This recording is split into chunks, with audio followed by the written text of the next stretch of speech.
In March, 2 months after the International Court of Justice had recognized the plausible risk of genocide in Gaza, I advised the Human Rights Council that there were reasonable grounds to believe genocide was unfolding. In the following months, the International Court of Justice twice indicated new provisional measures against Israel.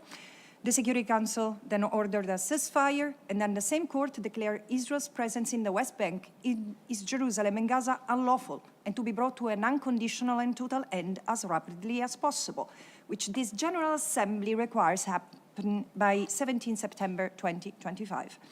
And still, the assault on Gaza continued, even intensifying and expanding beyond Gaza. Allow me to share just some of the gruesome developments before putting this genocide into context. In Gaza, Israel's constant bombing, sniper, and artillery fire has continued to spare no one, no journalists, students, scholars, doctors, nurses, persons with disability, people seeking food and safety, or humanitarian workers, including UN staff, including in the so-called humanitarian zones. Conservative figures indicate that the Israeli assault on Gaza has killed, injured, maimed, or buried under the rubble at least 155,000 Palestinians. Entire families have been exterminated, pregnant women and over 700 babies, among 17,000 children massacred. Gaza is now a wasteland of rubble, garbage, and human remains where survivors hold on to life amid widespread deprivation and disease. The Palestinians trapped there have experienced a level of violence not seen anywhere in this century. Prisoners sadistically tortured and raped, mangled and desecrated bodies piled up and left decomposing in the street, destruction of homes, the violation of intimate life, months of relentless forced displacement across a territory rendered unlivable, with nowhere to flee, and little access to the most basic necessities, having absolutely nothing to return to. And all this by design. The mass graves from which twisted limbs emerged with signs of IV drips still attached or zip-tied evince untold stories of horror. The details lost to oblivion.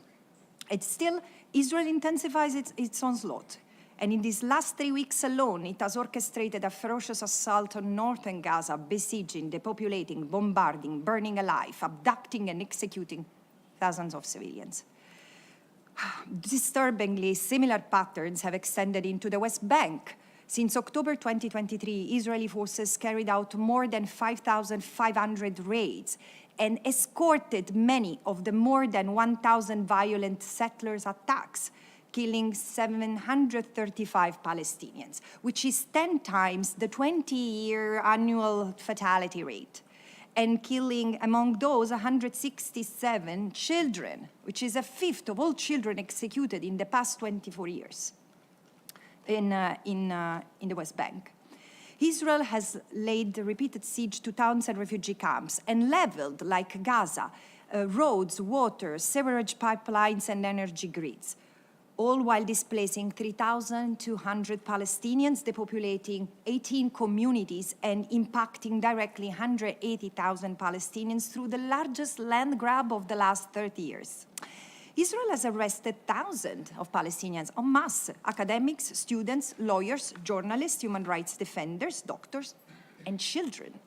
Arbitrarily designated as terrorists, treated as national security threats, they have been subject to systemic abuse, including degradation, torture, and even rape. The devastation inflicted over the past 387 days on the Palestinians as a people, and the pain and loss suffered by each of them, including those forced to watch in exile, as their family and community members get slaughtered, blamed, smeared, will reverberate for generations to come. This is an outrage to humanity and everything the post-World War II international law-based order stands for.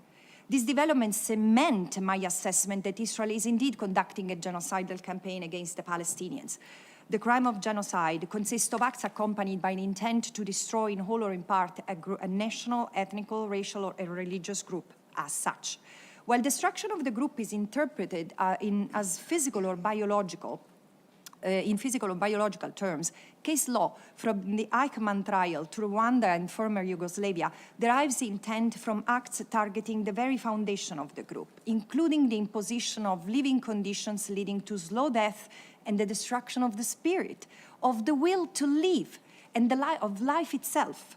And when assessing intent, and especially state intent to destroy a group, we must remember that genocide is a process, not a single act, and it includes a plurality of acts and actors. So the key is the singular thread of intent that runs throughout the collective conduct.